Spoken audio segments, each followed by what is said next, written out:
Hello everyone. In this video we look at how do we find the cell potential or the EMF value of the cells at standard conditions.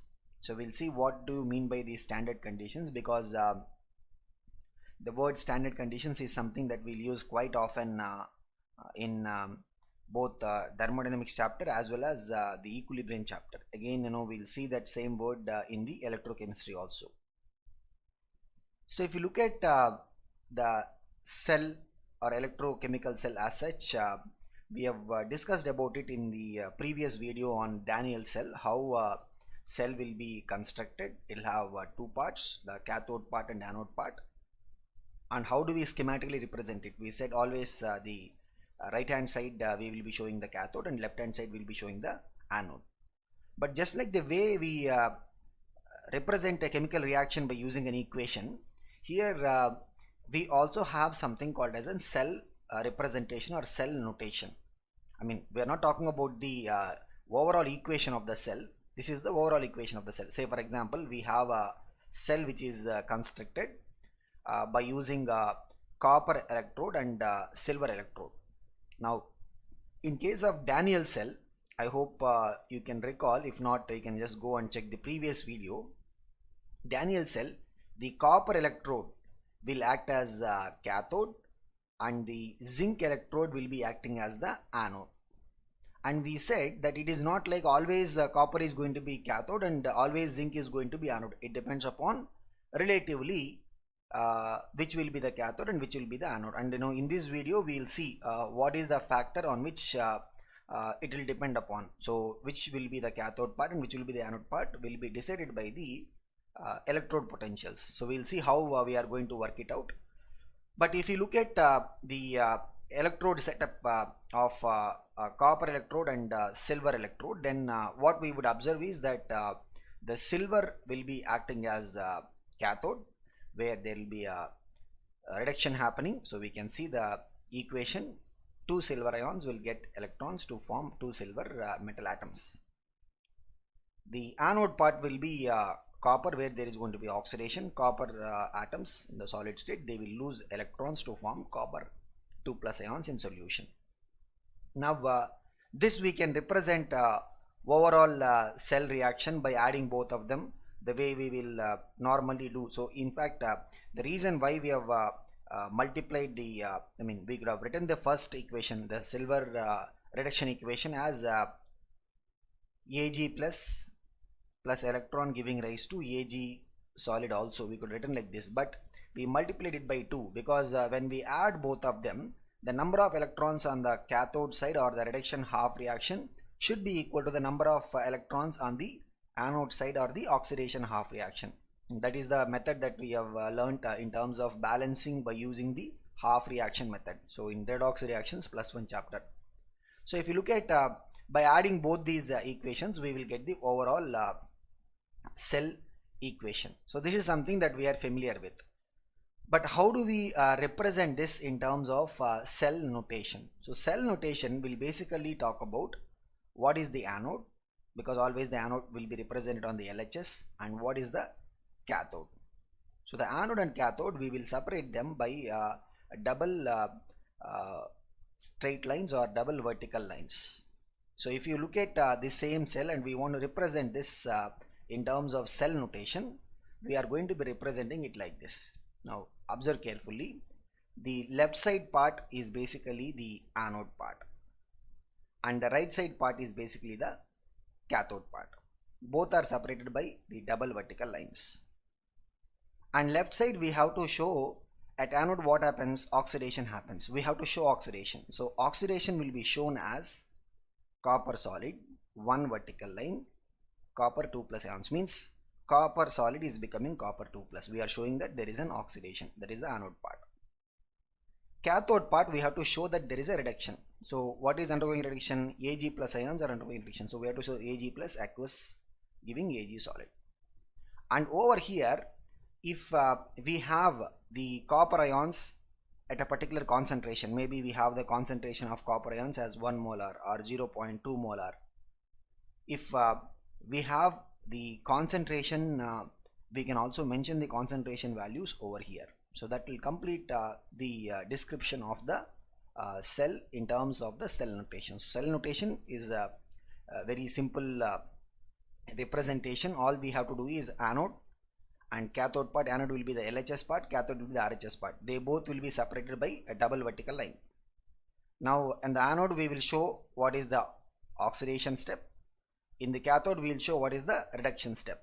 So oxidation step here, like in this case, copper is becoming copper 2 plus. So what we are doing is copper solid becoming copper 2 plus. We have to put one vertical line.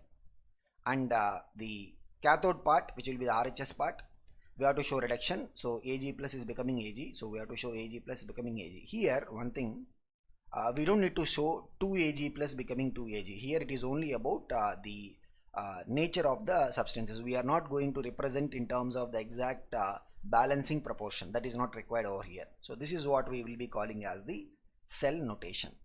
And of course we know, as we talked about it in the discussion on the Daniell cell in previous video, if you want to find out what is the EMF value of the cell, EMF value of the cell will be the reduction potential of the right side will be the cathode, minus the reduction potential of the left side will be the anode. So this will give us what is the cell EMF. So we can even express it as the reduction potential of cathode can be written as E, Ag plus becoming Ag. So this is the cathode part. And the anode part can be written as E, Cu2 plus Cu. So here you can observe one thing, we are not writing, so anode means there will be what? Oxidation. But still here also what we are writing, Cu2 plus slash Ce. The reason why we are doing it is both these are reduction potentials. So the cell potential will be reduction potential of the cathode minus reduction potential of the anode. So that is why we are always writing it as the reduction potentials. So this is how we are going to be looking at the cell notation. And let us try how do we represent the cell that we are already familiar with, the Daniell cell, in terms of cell notation. So what is Daniell cell? We have cathode. So copper electrode is the cathode. So cathode, what happens at the cathode? Cathode there will be reduction. So Cu2 plus ions in the aqueous state, they will get electrons to form copper solid. That is the cathode part. Anode part is basically the zinc electrode. There will be oxidation. So zinc solid is going to lose electrons to form zinc ions, and it will be losing electrons. So if you look at first in terms of cell notation, we must have a double vertical line. LHS should be the anode part, so which is this one. So what we will be having is zinc solid, one line, zinc 2 plus Aq. So this is the anode part. Anode part has come in the LHS. Now RHS we must have the cathode part. Cathode part, what is happening? Reduction is happening. So we'll have Cu2 plus aqueous, one vertical line, Cu solid. If say for example we are also given the concentration, let us say for example the concentration of Cu2 plus ions is 0.3 molar and concentration of zinc 2 plus ions is 0.4 molar. So we can even express them. So how? Zinc solid, one vertical line, zinc 2 plus aqueous, within bracket we will put 0.4 molar. Then double vertical line will come, copper 2 plus aqueous. What is the concentration value we are given? 0.3 molar. We keep 0.3 molar, single vertical line, copper solid. So this is how we are going to complete the cell notation of the Daniell cell. Now we are basically talking about how do we find out the cell potential or the EMF, electromotive force value of the cell. So as we have talked about it, we can find the cell potential from the reduction potential values of cathode and reduction potential values of anode. So we have a setup of two electrodes, means the right hand side electrode will be the cathode and the left hand side electrode will be the anode. So if we know the cathode reduction potential and anode reduction potential, we can find the cell potential. But the thing is, how do we know the reduction potential of cathode and reduction potential of anode? In terms of electricity, the only thing which we can find is if we have any electrical circuit, like say for example we have a circuit through which there is an current that is flowing, then using a device called as potentiometer and voltmeter. So these are two, and there is one more device called as ammeter. So these are the three electrical devices which we will be talking about. So we'll have in current electricity chapter in physics you will be learning about it. So the three devices are basically the potentiometer, voltmeter and then ammeter. So if we have any cell, the cell EMF value or the cell potential can be measured by using the potentiometer. So potentiometer will be used to measure the E cell value. But this way we have to take each and every, so let's say for example one time we are saying that we are constructing a cell which is having copper electrode and zinc electrode. So we have to take that cell and arrange it in the potentiometer setup and then find out what is the value of the E cell. Some other time we are creating an a cell which is consisting of copper electrode and zinc electrode. We have to take the setup again to the potentiometer and then measure the E cell. So this way each and every time we construct a cell we must take it to the potentiometer and then measure the value of the E cell. So instead of doing this we have an alternative method, that is by measuring the electrode potentials of all these electrodes. If we know already the electrode potentials of all these electrodes, then whatever the combination of cell we construct, by using the values of electrode potentials we will be able to find out straight away theoretically what is the value of the E cell. So to do that we must know what are the values of these electrode potentials, and there is no direct way to get the electrode potentials, because the only thing that we can do is, if you construct a cell using a potentiometer, we can find what is the E cell value. So what is being decided is just like the way in physics, when we look at the idea of potential energy, we will be choosing a reference. Like when we talk about simple gravitational potential energy, we will take the surface of earth to be the reference and say that the potential energy here will be 0. So from there if we go to a height h, we will do a work of mgh. So that work done will be the gain in potential energy, which will be equal to mgh. So this is what we call as the reference method. Over here also what we will be choosing is, we will be choosing a particular electrode as the reference electrode. So it has been agreed that the reference electrode will be the standard hydrogen electrode. So we'll see what is the standard hydrogen electrode, and for the standard hydrogen electrode, which is generally also written as SHE, she. Okay, so standard hydrogen electrode, the reduction potential value or the electrode potential value is assigned as 0. So with that as the reference, we will be able to find out the electrode potentials of all the electrodes by using this as a reference. But first let us see what is this standard hydrogen electrode and how we will use it as a reference to find the electrode potentials of all the other electrodes. So if you look at the standard hydrogen electrode, will basically be consisting of the platinum electrodes, which are neutral in nature, and the platinum electrodes coated with platinum back. The electrode will be dipped into acidic solution which contains of course H+ ions, and through the platinum electrode we will be bubbling the hydrogen gas.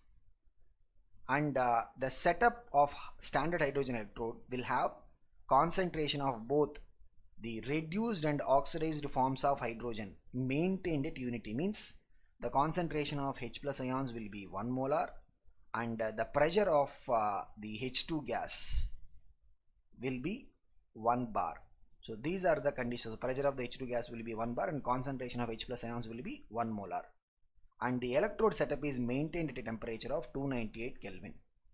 So these are the conditions of the standard electrode. So whenever we talk about a standard electrode, not only in the case of the hydrogen electrode, in any other electrode, the concentration of the ion should be 1 molar, temperature should be 298 Kelvin, and if we are having a gas, then the pressure of the gas must be 1 bar. So this is what is the condition for the standard electrode, or the electrode under the standard conditions.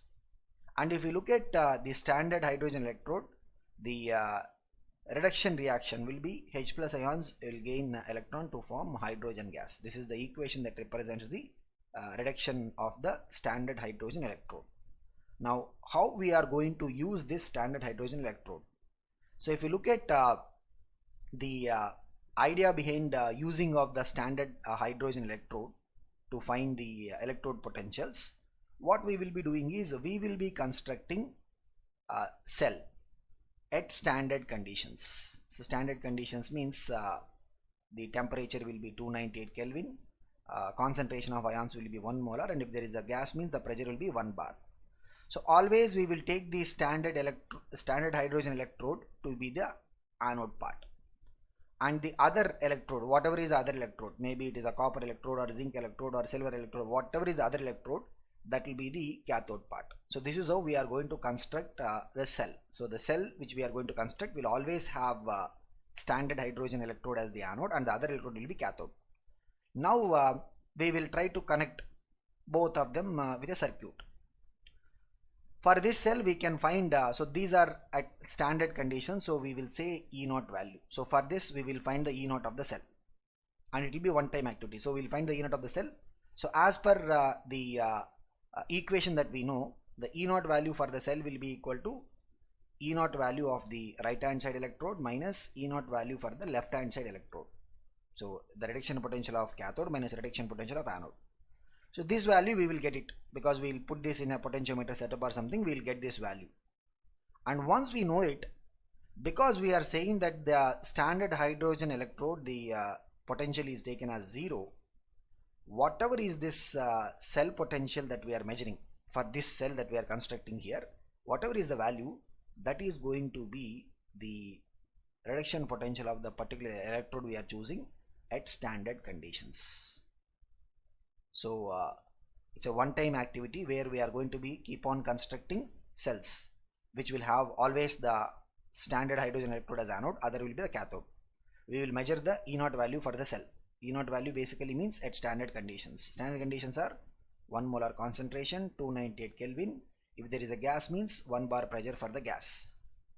So we'll get the E0 value by using the potentiometer setup. Then since the standard hydrogen electrode, the E0 value is taken as 0, whatever is the E0 for the cell that we are getting, that is going to be the standard electrode potential of the particular electrode we are choosing as cathode. So this is the method. So if you look at the cell that we construct in this manner by taking the standard hydrogen electrode as the anode and copper electrode as the cathode. So if you look at the representation of the cell notation, so we can see it, the standard hydrogen electrode is expressed as platinum solid, hydrogen gas, 1 bar, because here we are talking about the oxidation. This is the anode part. Hydrogen gas 1 bar, 1 vertical line, H plus aqueous 1 molar concentration, and we'll have a double vertical line that will separate the anode and the cathode. So the cathode will be always, cathode part will be the reduction part. So copper 2 plus aqueous 1 molar, because we are talking about the standard conditions, giving copper solid. We can even keep copper solid over here.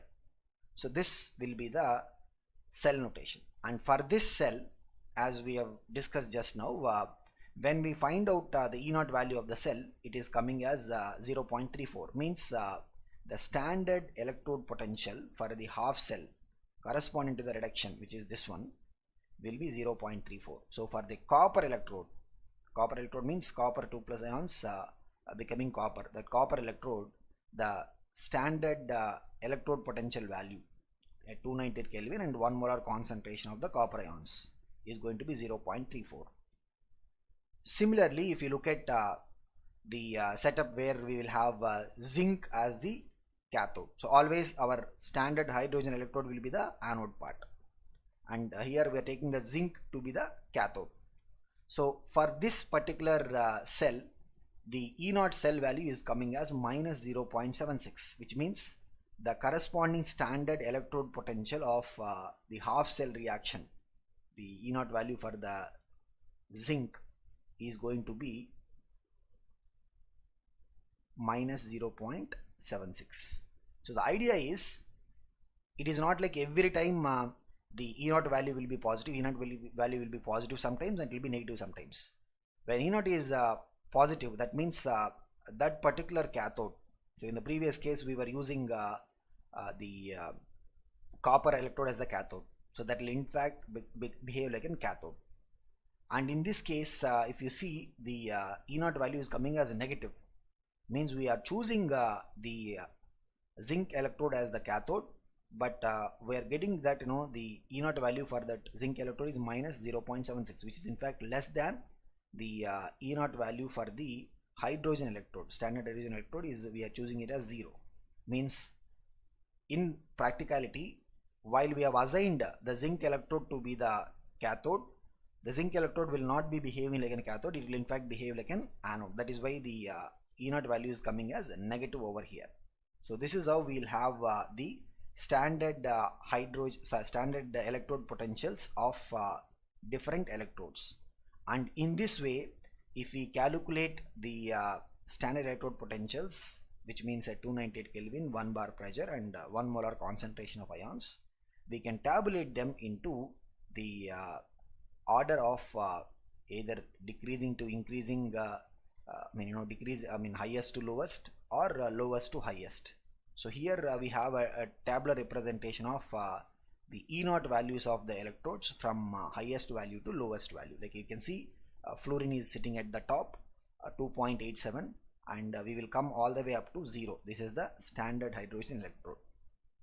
And here I want you to observe this one. So copper electrode, the value is 0.34, and usually if you see the non-metals all will have the value, like oxygen, all of them will have the E naught values to be positive. And if you look at the ones that will have negative values below hydrogen, below the standard hydrogen electrode, we will see that metals typically have the lower values. Like even if we go further, we can see the zinc over here. Yeah, zinc is minus 0.76. We just talked about it. Similarly, if you see most of these alkali metals, highly reactive metals, they will be having negative. Like lithium will have almost highest negative, minus 3.05. So this is a representation of the standard electrode potentials of various electrodes. We don't need to by heart these values, but we need to understand what is the significance of this. So what is the significance of these reduction potential values? If you look at, we said fluorine is sitting at the top. So fluorine has the highest reduction potentials.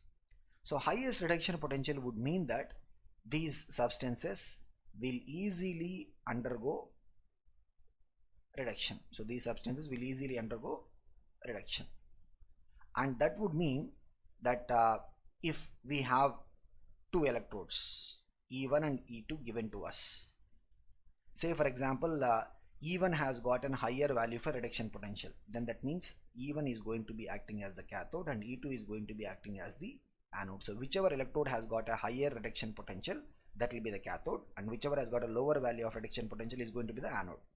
So on the other side, we saw like lithium and even the alkali metals and highly reactive metals, they are all having low reduction potential values. Low reduction potential values would mean for them the reduction part will be difficult, so they will be able to easily undergo oxidation. And the substances that can easily undergo reduction, they will be good oxidizing agents. So if any substance is able to easily undergo reduction, so that is going to be good oxidizing agent. And if a substance is easily able to undergo oxidation, that is going to be a good reducing agent. So if you look at this series of reduction potential values, so at the top and at the bottom, so let us look at this like this, top and the bottom of the series. So at the top we have the substances that are good oxidizing agents. Why? Because they will easily undergo reduction. So since they will easily undergo reduction, they are good oxidizing agents. At the bottom, what we will see is we will see good reducing agents, because they will easily undergo oxidations. For them, the reduction part will be difficult, so they will easily undergo oxidation. So this is how we are going to be reading the electrode potential series. And the important one for us in terms of electrochemistry chapter is how do we decide which is going to be the cathode, which is going to be the anode. So for the electrode which is having a high reduction potential, that will be the cathode. The one with a lower value is going to be the anode part, and hence we can find what will be the cell potential. So cell potential will be what? The reduction potential of cathode minus reduction potential of anode. So this is the method to find the cell potential values. And if you look at the Daniell cell, the one that we have discussed even in the previous video as well as this video, now why we are limiting our discussion mostly to one particular type of cell is because if you have familiarity, then you will be able to understand the concept better. Like, you know, the Daniell cell, we have the anode, which is the left hand side, zinc getting oxidized, cathode, which is the right hand side, copper 2+ ions becoming copper. This is the reduction. So this is the oxidation and this is the reduction part. Now by combining both these equations, we even got what is the cell equation. We have even seen how do we represent the cell in terms of cell notation.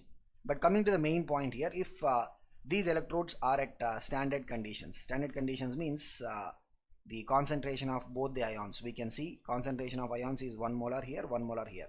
And if the temperature is 298 Kelvin, we don't have any gases here. Generally, the gases will be coming in the case of the non-metal electrodes.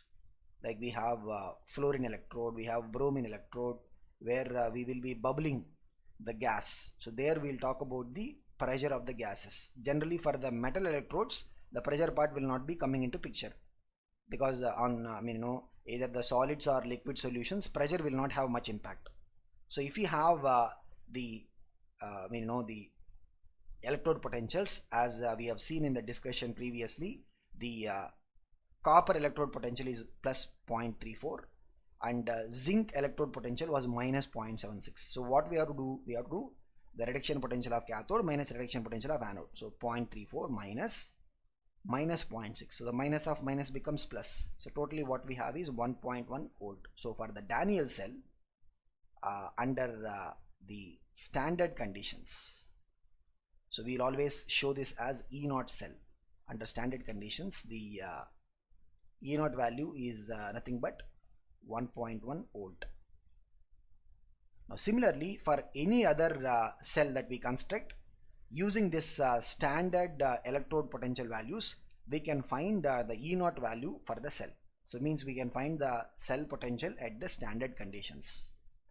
But the thing is, if we change the temperature, or if we change the concentration of ions, means we are not having zinc ions concentration as 1 molar. Let us say we are having it as 0.5 molar, 0.3 molar. What is going to happen is the cell potential will be changing. In fact, the individual electrode potentials will change. As a result of it, the cell potential also will change.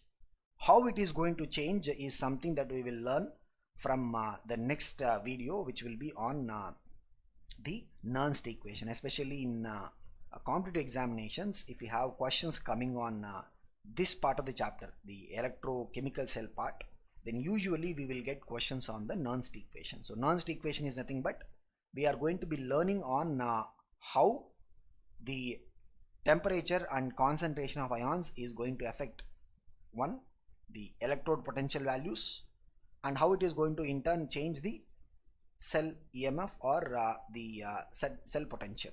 So this is what we are going to be learning in the next video.